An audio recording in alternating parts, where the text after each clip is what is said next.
live. Yeah, yeah, we going live. Hey, hey, we going live. Yeah, yeah, we going live. Yeah, yeah, we going. Yeah, yeah, yeah, we going. Yeah, yeah, yeah, we going live. From the 50-yard line, we going live. From the 50-yard line, we going live. From the 50-yard line. Hey. Okay. All right. So after the draft, we know the NFL put out the NFL power rankings. Well, various media outlets put out the NFL power rankings. So I'm gonna quickly go through all of them, okay, in their order. Okay. Starting from 1 going to 32. All so right. 1, Kansas City Chiefs, Baltimore Makes Ravens, sense. 49ers, Saints, Eagles, Seahawks, Packers, Titans, Bills, Cowboys, Bucks, Rams, Vikings, Steelers, Patriots, Colts, Falcons, Texans, Chargers, Browns, Cardinals, Raiders, Bears, Broncos, Lions, Jets, Dolphins, Giants, Bengals, Panthers, Redskins, Jaguars. That was 32 teams, and my team just happened to be right before the last choice. So I'm so confused by this. I'm dumbfounded. This list makes no sense to me. Like, the fact that you even have the Packers, it's so many teams you said, I'm like, wait, what? Like, how are you? But okay, so I'm really concentrating on that like top 5 list. I agree with everybody but the 49ers. Okay. At number 3, the 49ers. I don't agree with them being at number 3. Yeah, I think we agree on this one. I think this is a bit too high for them. Yeah. I don't care today whether Anyway. Yeah. I think we could have dropped them back. Certainly behind the Saints. Yes. Because we look at the Saints and the Saints have been a play away for the last few seasons. Yeah. I think the year that the Eagles won the Super Bowl, I believe that was their year. It just happened to be a miracle in Minnesota. Yeah. So I believe that they've gotten better. Okay. So yeah, with the picks and absolutely. Yeah. No. But even so this is even the Bucks being so far ahead of the Falcons. Just as straight about Tom Brady. Oh yeah. And Gronk, yeah. But I'm just, I don't know. That list concerns me a little bit. Yeah, that list concerns me a little bit. Like some of those people. I'm sorry. I keep going back to. I can't believe the Packers are so far on this list. Yeah, this is. I'm like, wait, what? The Packers went and got their quarterback for 5 years from now, instead of getting the best player for the best need. Right.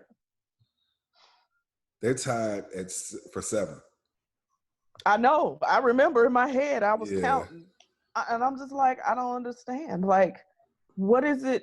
Now, see, you know me. I'm gonna say, what's the criteria for making these rankings? Because I'm confused. What are y'all using as the criteria to say that this is the order? Because, I mean, I know it's all you guessing. You know what I mean? But yeah, it's weird to me. That's weird. Yeah. I don't know what that's about. I hope that they figured. They all off. Mel Kiper doing this list. Right. Look, I was just about to say earlier, this is the Mel Kiper list. Because, Lord, there's no rhyme or reason to this, and it's just all scrambled all over the place because one of the biggest surprises, I don't know if you heard it, was that the Eagles were ranked number 5. Yeah. Well, you know what? I don't know why people keep thinking this team is. I told you. Now, I mean, well, because what I do know is, I mean, you clearly drafted a quarterback that's gonna. It don't make sense. I don't know. I don't even understand. So what? I don't understand. So I think drafting Jalen Hurts, the idea that they probably had, because you're right, it doesn't make sense because they just extended Carson Wentz. Carson Yeah. Wentz last year. Exactly. And I believe that they looked at that model. Grace. Right. I believe that they looked at the model of what the Saints do in New Orleans with Taysom Hill and said to themselves, oh, we could use Jalen Hurts in that kind of mold. Oh, that is such a waste. That is if they do that. That is a waste of a second-round pick. For him, good, you get a check. But if I'm him, I'm like, no. I don't want to be used in that way. No. I'm a quarterback. What? I am a quarterback. Which makes the stand that Tim Tebow took all the more great. Mm-hmm. Like, yeah, I love football, but I'm a quarterback. And if you are trying to use me in some other way other than that, like, I'm not with it. I'm gonna see y'all. Yeah. Mm-hmm. Wow. Well, I hope that, oh gosh, I hadn't even thought about it. Lord, poor Jalen. Yeah. Poor Jalen. That makes me sad. I guess we don't need to argue about any of these at the bottom of the list because if we I'm sorry.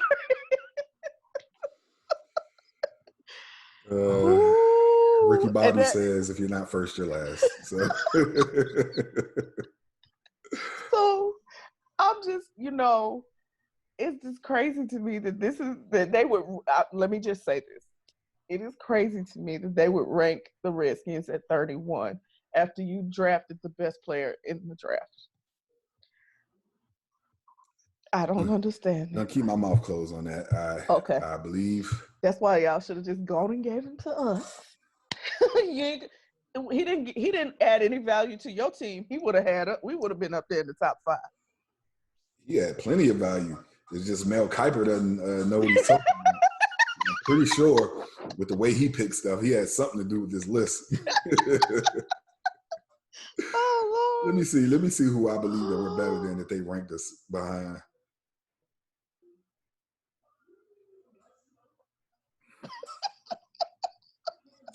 You're real quiet for a long time. So. Right. The Broncos.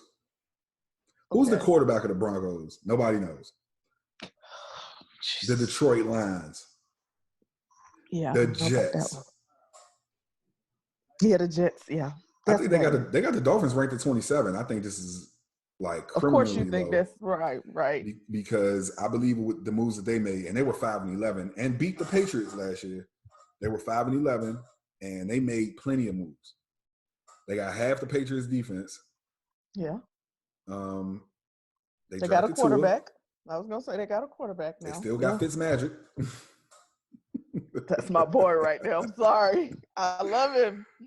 And they got us behind the Bengals. I'm done. I'm now, okay. Now that right there should be offensive. Yeah. You need to be offended that they got you behind. I'm offended at that and the Panthers. I'm surprised they got the Panthers so far down there. I would have had the Panthers behind the Jacksonville Jaguars. What? At 32? Mm-hmm. Wow. But what they got Teddy Bridgewater and Christian McCaffrey. And you like, and? Okay. Okay. Yeah, no. Okay. No, I'm just saying. Okay.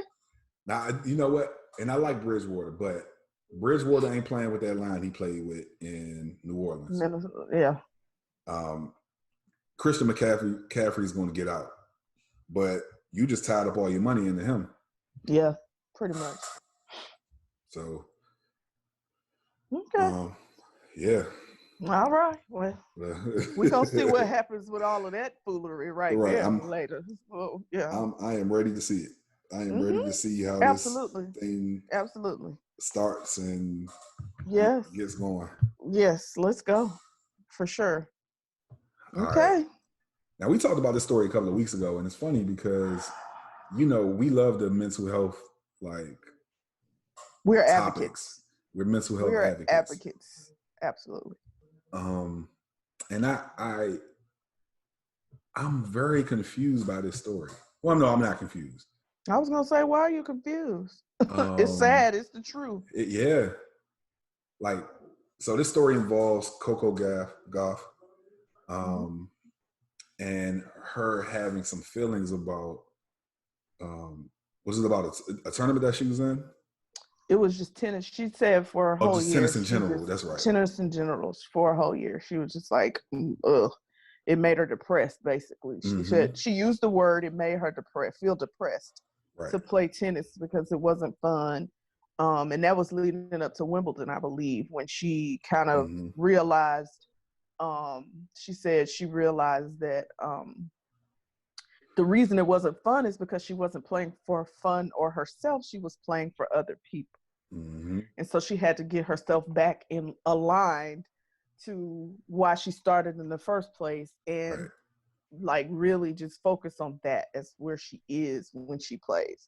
And I commend her on several levels for this, because you not only at 15, 16 now, you were 15 then, were you self-aware enough to be even introspecting about what is causing me to feel the way that I do, and to be able to pinpoint it is another thing, and work towards it. Those are awesome things for such a young person. I also commend her for being so forthright. This was an article that she wrote in Behind the Racket magazine, basically. Or that was written about her. I believe she wrote it, though. It could have been that it was written about her. But either way, she was just upfront and transparent about how she was and where she was. And no, she's not a therapist, so but people self-diagnose all the time. I'm depressed. I anxiety. They do it all the time. And so for her to say that was how she was feeling, and that's her truth about it. So the big point of this is about her dad. Her dad came out and basically just kind of spoke against the fact that she went to counseling, and she didn't know. That she didn't go to counseling. His whole thing was, it was more of he felt like he was damage controlling, because he was like, she used the word depressed. And so his thing was, she's not depressed. She wasn't depressed. She wasn't depressed. She didn't even go see a therapist. She didn't need to see a therapist. She wasn't depressed. Okay, sir, calm your nerves. Because if she needed a therapist, it would have been okay. Nothing's wrong with her going to see a therapist. And you saying she's not depressed, are you a therapist? Because I'm confused. How do you make the determination she wasn't depressed when she didn't see anybody? So this is the reason I wanted, clearly I'm very passionate here about this, because I want us, and when I say us, I mean African Americans, to stop looking at therapy and counseling as taboo. Like it's the devil. It is not. There have been some strides in, making therapy more comfortable in the Black community. And I appreciate that. But even with that, like you said, it's still taboo. We still have folks like Coco's dad who, no, she wasn't depressed. She didn't go see a therapist. And the reality is, for a lot of this stuff, once you come out of it, you can recognize, oh, wow, I can see that this is where I was. But as her father, you didn't even know what was going on with her. Or you may not have known enough to say, yo, let's get you some help. So this is just me, what is the word I want to use? Pontificating. SAT word. That if she is the type of person that would take the time to self-reflect the way she did, and be so transparent with a reporter or within her just sharing her story, she said something to her parents. Okay. You know, she said at some point, even if it was towards the end of it, when she figured out that that's what was going on with her, she had to have said something at some point. Okay. I'm just going to assume she said something. Right. And you can't sweep it under the rug because you don't want this to blemish her career. Yeah. That's the response he had made me feel like that's the way he took it. Like, oh, let me go out here and put all of this back together. That CoCo's fine. She's not, you know what I mean? Like, I don't know. Yeah.